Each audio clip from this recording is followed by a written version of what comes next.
It was the week before Christmas, and the small town of Willow Creek was bustling with excitement. People were rushing around, shopping for gifts, decorating their homes, and preparing for the big holiday feast. Children were singing Christmas carols in the streets, and the smell of freshly baked cookies wafted through the air. But amidst all the joy and festivity, there was one person who wasn't feeling very merry. Mr. Grinch. He lived on a mountain overlooking the town, and he had always been a bit of a grump.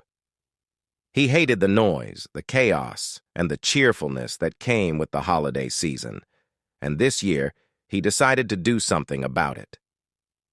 The Grinch spent weeks plotting his revenge against the people of Willow Creek. He gathered all sorts of materials, ropes, chains, and contraptions, and built a giant machine that would allow him to steal all of the town's presents, decorations, and even their famous Christmas tree. On Christmas Eve night, while the townsfolk were busy celebrating, the Grinch put his plan into action. With a cackle, he activated his machine and watched as it swooped down upon the unsuspecting town. In just minutes, everything festive and fun was gone, leaving behind only empty spaces and disappointment.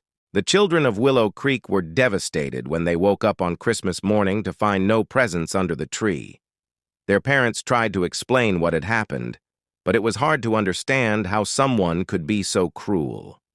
But the people of Willow Creek refused to let the Grinch get them down. They banded together and decided to make the best of the situation. They used their own creativity and resourcefulness to create new decorations and gifts out of whatever they had on hand. They sang songs and told stories, and still managed to have a joyful holiday despite the Grinch's efforts.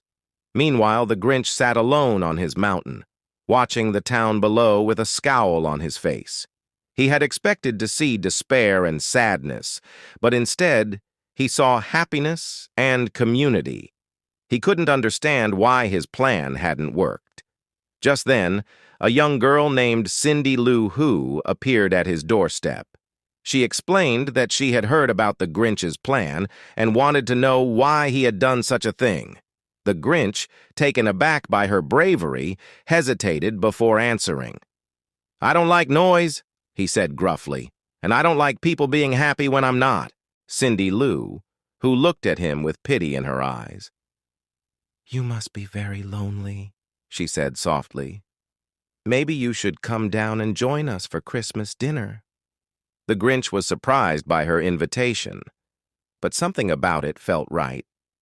He agreed to go with Cindy Lou Who back to the town, where he was greeted with open arms.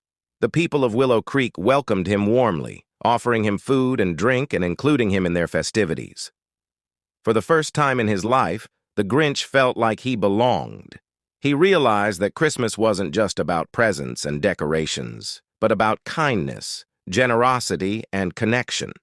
As he sat at the table surrounded by the people of Willow Creek, he felt his heart grow 3 sizes that day. From that moment forward, the Grinch became a changed man. He stopped trying to ruin Christmas and started feeling the true spirit of the season.